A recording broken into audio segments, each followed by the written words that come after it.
আমরা নবীন, আমরা তরুণ, আমরা জাতি, ভবিষ্যৎ দেশ ও জাতি সেবাই হবে আমাদের জীবনে শপথ।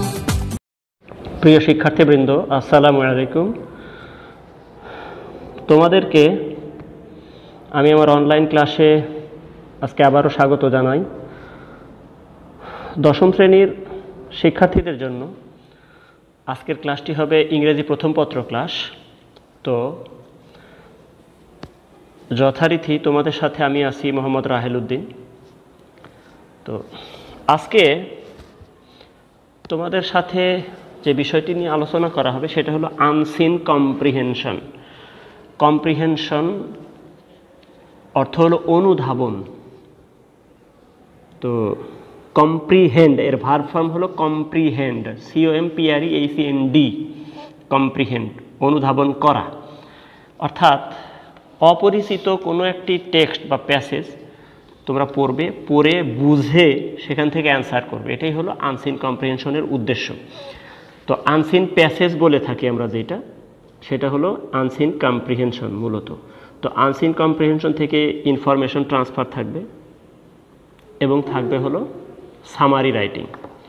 তো আজকে তোমাদের সামনে যে টপিকটা নিয়ে আলোচনা করব আনসিন কম্প্রিহেনশনের, সেটা বহুল আলোচিত বাংলাদেশে একটি বিষয় এবং সেটা তোমাদের নিজের জেলা শরীয়তপুর কেন্দ্রিক।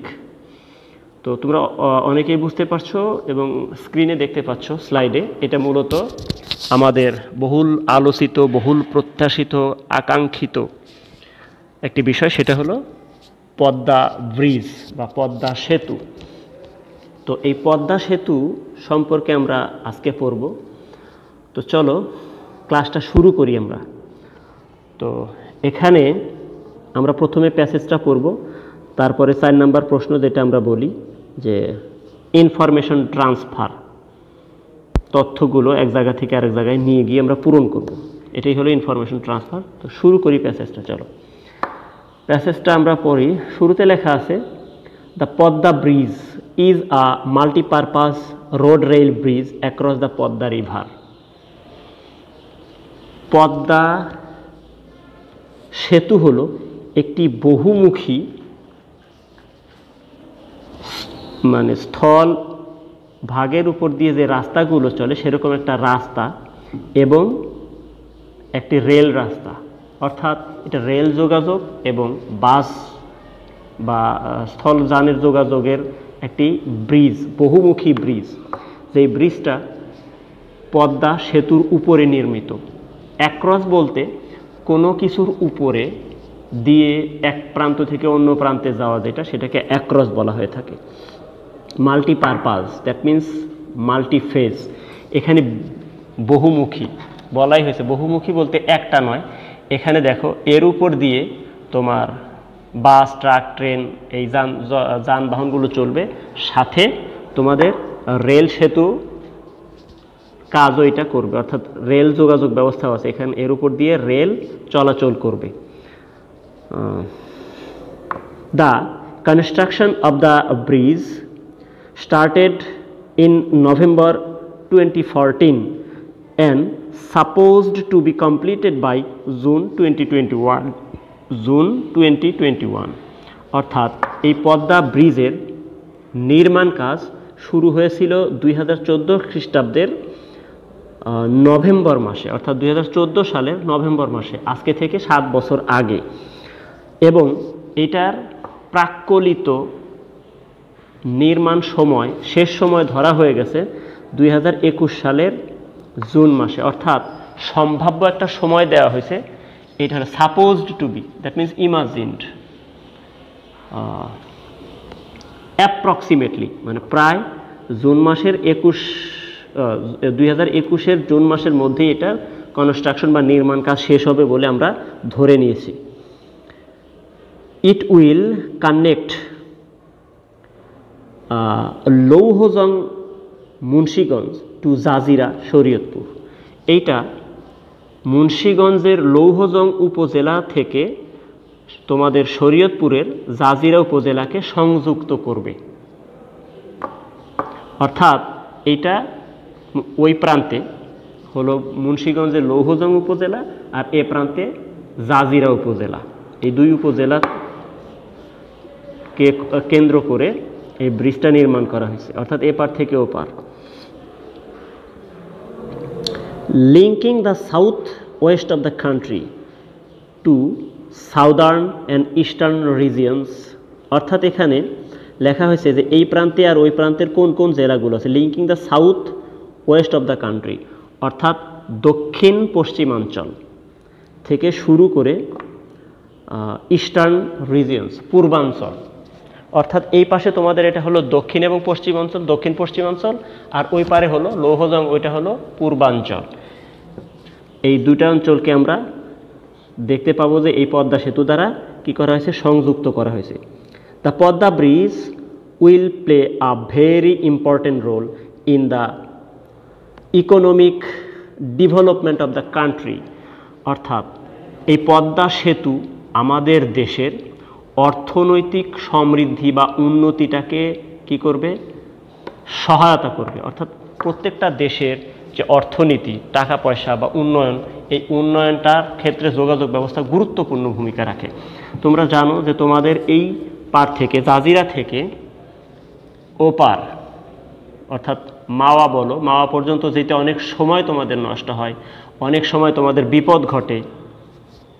তো এই বিপদটা কেটে যাবে এবং সময় অনেকটা বেঁচে যাবে, অতি অল্প সময়ে তোমরা ঢাকায় পৌঁছতে পারবে। এই যে একটা উন্নয়ন, তোমাদের এলাকার ডেভেলপমেন্ট হবে। ডেভেলপমেন্ট মিন্স প্রোগ্রেস, ইমপ্রুভমেন্ট, উচ্চারণটা হবে ডেভেলপমেন্ট, কেউ ডেভেলপমেন্ট বলবে না। The detailed design of the Podda multi-purpose bridge is being delivered by a team of international and national consultants headed by AECOM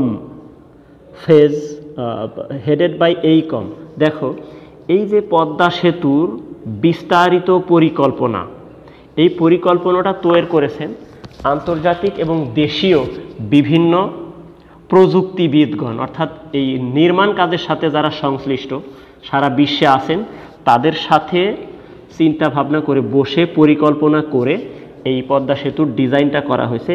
আর এই ডিজাইন কর্মকাণ্ডটা এগিয়ে নিয়েছেন, অর্থাৎ এর নেতৃত্ব দিয়েছে এইকম নামে একটা সংস্থা, AECOM। দেখো, এটা সংক্ষেপে লেখা হয়েছে এইকম এবং AECOM, এই 5টা লেটার বা অক্ষর অবশ্যই বড় হাতের। এটা একটা কনস্ট্রাকশন কোম্পানির নাম। মূলত এরা কনস্ট্রাকশন কোম্পানি নয়, এরা বিভিন্ন ধরনের বড় বড় অবকাঠামো, ইনফ্রাস্ট্রাকচার, অবকাঠামো নির্মাণ করতে কি ধরনের প্রবলেম হতে পারে, সেই প্রবলেমগুলো কিভাবে সলভ করা যায় সেই নিয়ে চিন্তা ভাবনা করে যারা, অর্থাৎ প্রযুক্তিগত সমস্যার সমাধান যে দিয়ে থাকে, এই একটা সংগঠনের নাম হলো এইকম। এটা আমেরিকার ক্যালিফোর্নিয়া অঙ্গরাজ্যে অবস্থিত। এটা বিশাল একটি সংস্থা, প্রায় 92,000 বা 87 থেকে 92,000 কর্মী এখানে কর্মরত। এদের মূলধনও অনেক বেশি, এটা উন্নত একটি সংস্থা। Phase 1 of the project includes the design. দেখো, এই যে পদ্মা সেতু, এই পদ্মা সেতুর যে কর্মকাণ্ডের প্রথম ধাপটা ছিল পদ্মা সেতু কিভাবে নির্মিত হবে, অর্থাৎ এটার নকশা বা ডিজাইন কিভাবে হবে এইটা, অর্থাৎ প্রথমে আগে নকশা করে নিতে হয়েছে। Phase leading through procurement action to the award of construction contracts, অর্থাৎ প্রথমে এটা ডিজাইন করে নিয়ে এটা কিভাবে বাস্তবায়ন করা হবে, অর্থাৎ এই পদ্মা সেতুটা কিভাবে নির্মিত হবে তার পরিকল্পনা প্রথম করে নকশা করে নিয়ে এটা বাস্তবায়ন করতে কি কি লাগবে, তার এই কাজগুলোই হলো প্রথম ধাপ ছিল পদ্মা সেতুর। দেখো, phase 2 is the construction phase. আর দ্বিতীয় ধাপ হলো এটার নির্মাণ কাজ, অর্থাৎ এটি দুইটা ধাপ। প্রথম ধাপ হলো পরিকল্পনা করা, নকশা করা, এবং এগুলো নকশা বাস্তবায়ন করতে কি কি জিনিসপাতি কালেক্ট করতে হবে তার পরিকল্পনা প্রণয়ন করা। প্রকিউরমেন্ট, প্রকিউরমেন্টের বাংলা হলো কালেক্ট, কম্বাইন। তো এরপরে দ্বিতীয় ধাপটা হলো নির্মাণ কাজ। আমরা জানি সব কিছু করতে আগে প্ল্যান করি, তারপরে আমরা কাজটা শুরু করি। কাজটা শুরু করা যেটা, সেটাই হলো আমাদের দ্বিতীয় ধাপ। A construction firm China major bridge engineering company limited has been selected to construct the main bridge of the river Padma. দেখো, একটি নির্মাণ কোম্পানি, ফার্ম বলতে কোম্পানিকে বোঝায়। এই ফার্ম মানে খামার নয়, এটা বিভিন্ন কোম্পানিকে ফার্ম বলা হয়ে থাকে, নির্মাণ কোম্পানিগুলো বা অন্যান্য কোম্পানি আছে।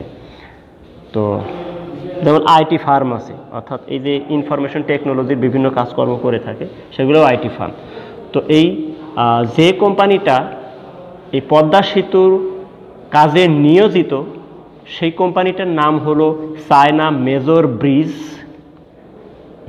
Engineering company limited.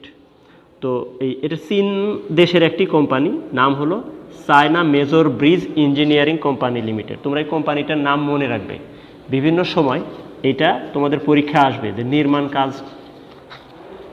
পেয়েছে কোন কোম্পানি। তাহলে China major bridge engineering company limited. দেখো, Padma bridge is the most challenging construction project in the history of Bangladesh. বাংলাদেশে নির্মাণ হয়েছে বা হবে এ যাবৎকালে যতগুলো কাজ বড় বড়, তার মধ্যে সবচেয়ে কঠিন কাজ ছিল এই পদ্মা ব্রিজ নির্মাণ। চ্যালেঞ্জ বলতে যে কাজটা করতে বিভিন্ন বাধা বিপত্তি আসে, সেটাই হলো চ্যালেঞ্জিং বলা হয়ে থাকে। তোমরা জানো, পদ্মা ব্রিজ করতে হলে অনেক সময় নষ্ট হয়েছে, অনেক কথা হয়েছে, অনেক ষড়যন্ত্র হয়েছে। তো এই যে চ্যালেঞ্জগুলো, এই জন্য এটাকে বলা হয়েছে চ্যালেঞ্জিং কনস্ট্রাকশন প্রজেক্ট।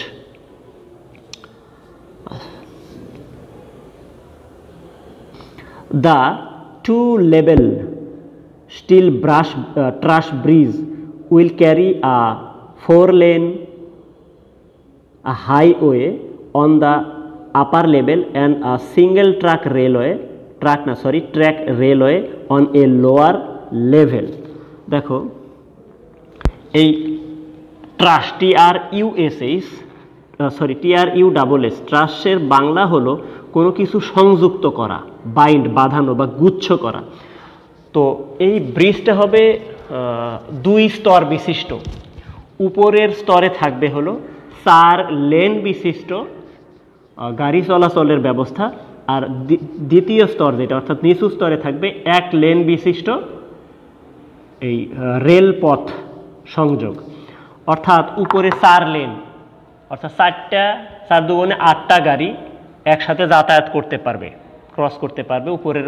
4 লেন তোমরা বোঝো, 1 লেনে উল্টা দিক থেকে এবং তোমার ডান বাম 2 দিক থেকেই 2টা করে বাস বা 2টা বড় গাড়ি ক্রস করতে পারে।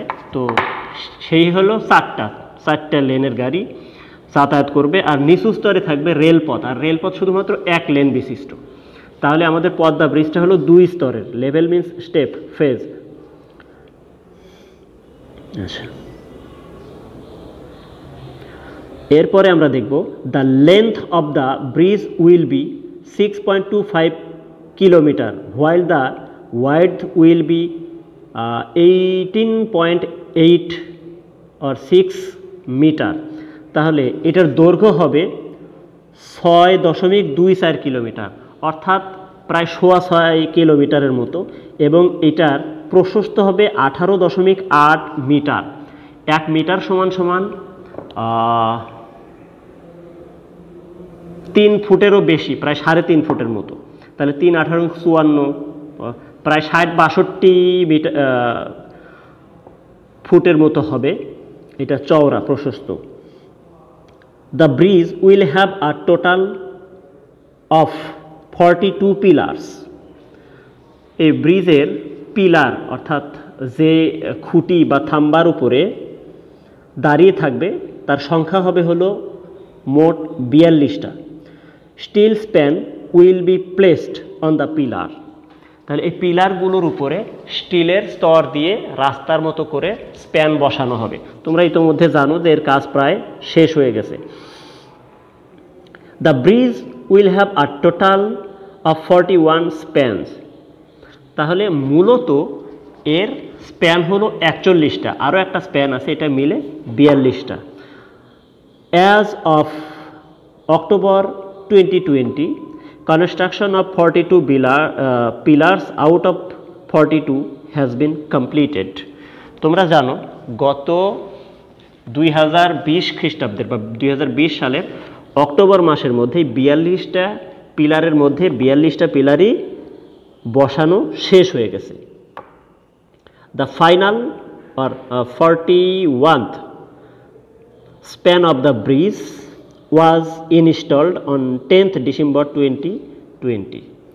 তাহলে 42টার মধ্যে যেটা চূড়ান্ত স্প্যান নাম্বার ছিল 41 নাম্বারটা, সেই 41তম স্প্যানটি কবে বসানো হয়েছে সেটা হলো 2020 খ্রিস্টাব্দের 10ই নভেম্বর। এটা তোমাদের ভবিষ্যতে কোনো একদিন কাজে লাগবে যে সর্বশেষ 41তম স্প্যান যেটা সেটা নদীতে কবে বসানো হয়েছে। তাহলে 2020 খ্রিস্টাব্দের 10ই November. The original cost of the bridge was estimated টাকা 10,161 crore in 2007 on the basis of feasibility study। অর্থাৎ প্রথমে নদীতে ভাসমান যে প্রকল্পগুলো আমরা করে থাকি এটার উপরে প্রথম জরিপ করে ধরা হয়েছিল যে এর প্রাক্কলিত ব্যয় অর্থাৎ সম্ভাব্য খরচ হতে পারে 10,161 কোটি টাকা।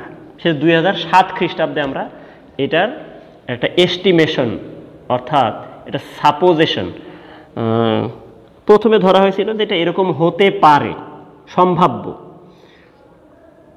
After several revisions the cost rose to টাকা 30,191 crore। বিভিন্নভাবে এটা আবার কি করা হয়েছে বারবার খতিয়ে দেখে পরিকল্পনা শেষ পর্যন্ত দিয়ে যেখানে পৌঁছেছে সেটা হলো 30,191 কোটি, অর্থাৎ প্রায় 3 গুণ। প্রাথমিক অবস্থায় যে ব্যয় ধরা হয়েছিল তার 3 গুণ ব্যয় এখন নির্বাহ করতে হবে। The project is funded by the government of Bangladesh. অর্থাৎ এই পরিকল্পনার টাকা ব্যয় করতেছে বাংলাদেশ সরকার, অর্থাৎ কোনো সাহায্য সংস্থা থেকে আমরা সাহায্য নিচ্ছি না বা ঋণও নিচ্ছি না, আমাদের নিজেদের টাকায় আমরা এটা নিজেরা করতেছি। এটা আমাদের ইতিহাসে একটা বড় ঘটনা। Once in service the 6.24 kilometer long bridge will connect the capital with 21 southern districts। যখন এইটা চালু হয়ে যাবে ওয়ান্স ইন সার্ভিস অর্থাৎ যখন এই ব্রিজটা চালু হবে তখন দক্ষিণাঞ্চলের 21টা জেলাকে রাজধানী জেলার সাথে এই ব্রিজটা দ্বারা সংযোগ করা হবে। অর্থাৎ 21টা দক্ষিণাঞ্চলের তোমাদের এই অঞ্চলের 21টা জেলার মানুষজন এই ব্রিজ দ্বারা উপকৃত হবে। It is expected that the bridge will boost the country's GDP by 1.2%। Boost অর্থাৎ রাইজ, ডেভেলপ ধরা হয়ে থাকে। এটা চালু হয়ে গেলে আমাদের অর্থনৈতিক প্রবৃদ্ধি অর্থনৈতিক উন্নতি হবে 1.2%। জিডিপি মানে তোমরা জানো গ্রস ডোমেস্টিক প্রোডাক্ট। তোমরা অর্থনীতি পড়ো, জিডিপি সম্পর্কে অনেকটা ধারণা তোমরা পেয়ে গেছো। তো এখানে তোমরা যে শূন্যস্থানগুলো পাচ্ছ দেখো, এখানে আমরা তোমরা অভ্যাস তো তারপরে আমি বলে দিচ্ছি। প্রথমটা দেওয়া হচ্ছে হু বা হোয়াট, অর্থাৎ ব্যক্তি বা বস্তু দুটোই হতে পারে। প্রথমে দেওয়া আছে dash is being build now across the Padma bridge. তাহলে কী হবে? দ্য পদ্মা মাল্টিপারপাস ব্রিজ হতে পারে আর অথবা শুধু দ্য পদ্মা ব্রিজ, যেটা খুশি তুমি লিখতে পারো। এখানে একটা কথা বলে রাখি, তোমরা শুধুই অ্যান্সার লিখবে, অবশ্যই এই ঘর করা যাবে না, শুধু অ্যান্সার লিখতে হবে। ওই যে দেখো answer to the question number 4 লিখে ওই যে 1 নাম্বার দেয়া আছে, 1 নাম্বার দিয়ে শুধু দ্য পদ্মা ব্রিজ, আন্ডারলাইনও করতে হবে না, শুধু দ্য পদ্মা ব্রিজ লিখবা। 2 নাম্বারটা দেখো the construction work dash on November 2014, তাহলে কী হবে? দ্য কনস্ট্রাকশন ওয়ার্ক স্টার্টেড, এটা ইভেন্ট বলা হয়েছে বা অ্যাক্টিভিটি, তার মানে শুধু ভার্ব বসাবা, স্টার্টেড অথবা বিগ্যান, BEGAN, যেহেতু অতীতকালের ঘটনা তাই বিগ্যান বা স্টার্টেড। পরেরটা the bridge will connect dash place or হোয়ার, তাহলে লিখবা Munshiganj and Shariatpur, or Shariatpur and Munshiganj, Shariatpur থেকে মুন্সিগঞ্জকে যুক্ত করবে, এটা শরীয়তপুর অ্যান্ড মুন্সিগঞ্জ। অবশ্যই শরীয়তপুরের এস বড় হাতের, মুন্সিগঞ্জের এম বড় হাতের। তোমার স্থানের নাম ওই ছোট স্থানগুলো লিখতে হবে না, যেমন লিখবা জাজিরা শরীয়তপুর অ্যান্ড লৌহজং মুন্সিগঞ্জ, এভাবে লেখার দরকার নাই, লিখলে লিখবা সমস্যা নেই, Jajira comma Shariatpur and Louhajang comma Munshiganj, এভাবেও লিখতে পারো তোমরা। পরেরটা আছে China major bridge engineering company limited has been selected when বা হোয়াই, তার মানে কেন তাদের কাজটা দেওয়া হয়েছে, তাহলে টু কনস্ট্রাক্ট দ্য ব্রিজ অথবা to construct the infrastructure of the bridge, তাহলে এভাবে লিখবা। পরেরটা dash is suppose two be completed by dash, তাহলে কী হবে? The construction work of the bridge, পুরোটাই লিখতে পারো। Is supposed to be completed by June, JUN, শুধু লিখবা জুন, বাই জুন 2021। দেখো এখানে অ্যান্সারগুলো তোমাদের সুবিধার্থে দেওয়া হয়েছে, তো আশা করি তোমরা অ্যান্সার এটা দেখবা, আমি বললাম যেভাবে সেভাবেই লিখবা। তারপর আরেকটা স্লাইড আমরা দিয়েছি, দেখো এই স্লাইডটাতে আছে হলো write a summary of the above passage in your own words, অর্থাৎ এই প্যাসেজটা যে পড়লা সেটা তুমি নিজের ভাষায় এটা লিখবা। তাহলে নিজের ভাষায় লিখতে গেলে এটাকে সামারি মানে 3 ভাগের 1 ভাগ, তোমরা নিজের ভাষায় কিভাবে লিখতে পারবা, এটা এখানে একটা নমুনা দেয়া আছে, এই নমুনাটা তোমরা কি করবা? অনুসরণ করবা। তো এটা নমুনা অনুসরণ করতে পারো, তোমরা নিজেরাও নিজের ভাষায় লিখবা, তবে হুবহু বই থেকে তুলে দেওয়া যাবে না। এই নমুনাটা আমি তোমাদের পড়ে দেব না, এটা তোমরা নিজেরা পড়বে, নিজেদের প্রোনাউন্সিয়েশন অর্থাৎ রিডিং পাওয়ারটা বাড়তে পারে। তো এই কাজটা তোমরা করবে বাসায় বসে বসে, নমুনাটা তোমরা অবশ্যই দেখবে, দেখে পড়বে, বুঝতে সমস্যা হলে সংশ্লিষ্ট টিচারের সাথে তোমরা যোগাযোগ করতে পারো। তাহলে এটার মার্ক হলো 10। তো এরপর আমরা শেষ পর্যায়ে আসছি, একটা হোমওয়ার্ক দেওয়া আছে, write a paragraph on green house effects. দেখো গ্রিন হাউস, জিটা বড় হাতে লিখেছি, ইফেক্টসের ই বড় হাতে লিখেছি, তোমরা এগুলো মেনে চলবে। এই হোমওয়ার্কগুলো অবশ্যই করবে, তোমরা আমাকে হোমওয়ার্ক দেখাচ্ছ না, তো হোমওয়ার্ক দেখালে আমরা খুশি হবে এবং তোমাদের জন্যই হোমওয়ার্কটা রাখা হয়েছে, পরীক্ষায় ভালো করবে। তো আজকে ক্লাস শেষ করছি, তোমাদের সুস্বাস্থ্য কামনা করি, সবাই ভালো থাকবে, সুস্থ থাকবে, বাসার বাইরে গেলে স্বাস্থ্যবিধি মেনে চলবে।